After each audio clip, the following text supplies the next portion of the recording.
He's been a regular contributor and helping hand and good friend and everything to the festival for donkey's years. Isn't that right, Tris? So I always get him to write the timeline, which you may have seen outside, because he's an encyclopedia of knowledge. And as you know, I kind of run around, I do all sorts of crazy stuff. And I'm like, Tristan, you know everything about Donald Pleasence. Can you please do a talk on Donald? So he gave in eventually, and you know I'm absolutely thrilled to welcome to actually for your first sort of presentation at Abertoir to an audience, first of many.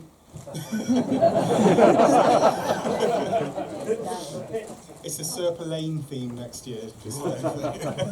Someone got that. Right, so please everyone give a massive round of applause. Tristan Thompson.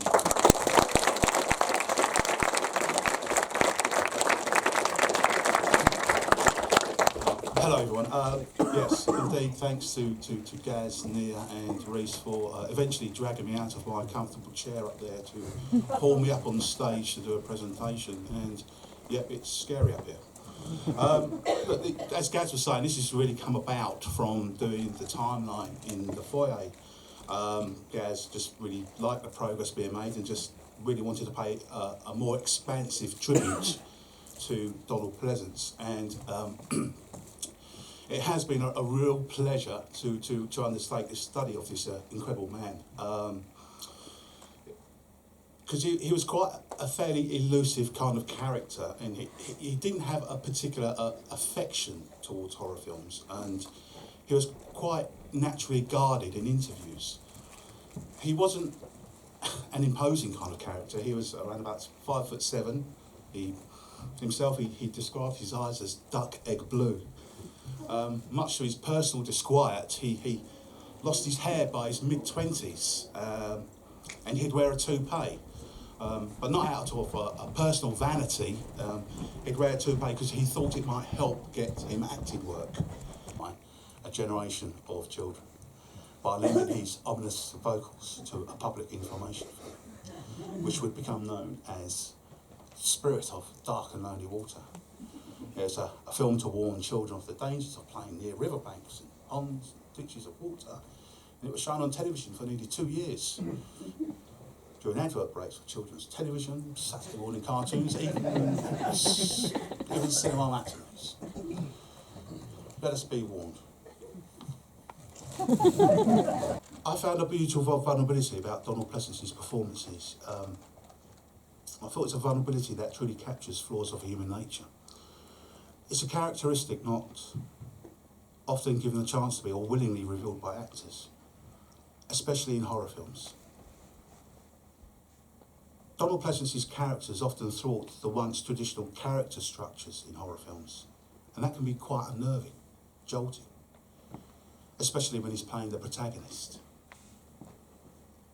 I mean, in Deathline, are you ever confident that Pleasence's copper will solve the case, find the missing people, save the girl? As Dr. Finch in 1975's The Devil Within, he's a friendly man of science. Does he ever put us at ease that he'll protect Joan Collins from her demonic baby?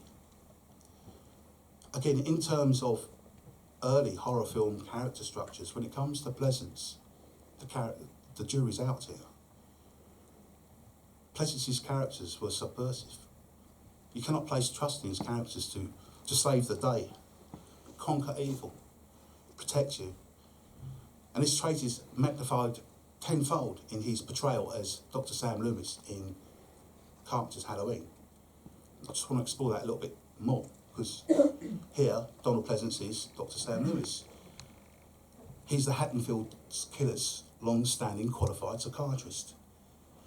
He's always one step ahead of everyone else, including the narrative. And he's here this Halloween night.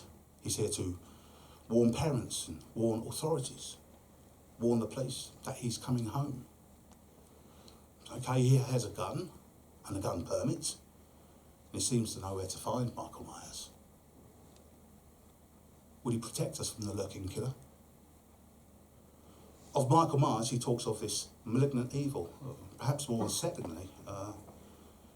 He talks about his own personal insight and personal experience, and that being his qualified judgment as a professional psychiatrist. So despite his professionality, his gun, his insights, when you first experienced 1978's Halloween, did Loomis ever put you at ease? He himself is as scary as what may be lurking out there in the alleyways and hedges of Carpenter's Halloween. I'd like to quickly revisit that wonderful visual which helped open the montage, which was put together by Gaz. It's a scene from the Hammer film, Hell is a City, is discussed earlier, where Pleasence plays that shady bookie, Gus Hawkins. The scene has Hawkins, who's heard noises in his attic, and he's climbing a stepladder to his loft hatch to free what he thinks is a trapped bird, but what is actually an escaped convict who's been hidden by his treacherous wife. There's nothing apparent in the narrative or the dialogue to explain why Pleasence has this wonderful, gleeful grin on his face as he climbs towards the camera.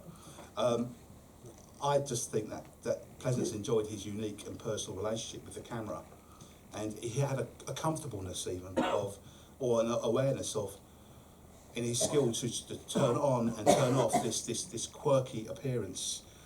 Here his beady eyes are magnified by his spectacles, and at that moment I just don't think he could just resist a joyous smile at the camera. It's just a wonderful skill he had to, almost on command, to just glaze his eyes to express a hint of madness or paranoia.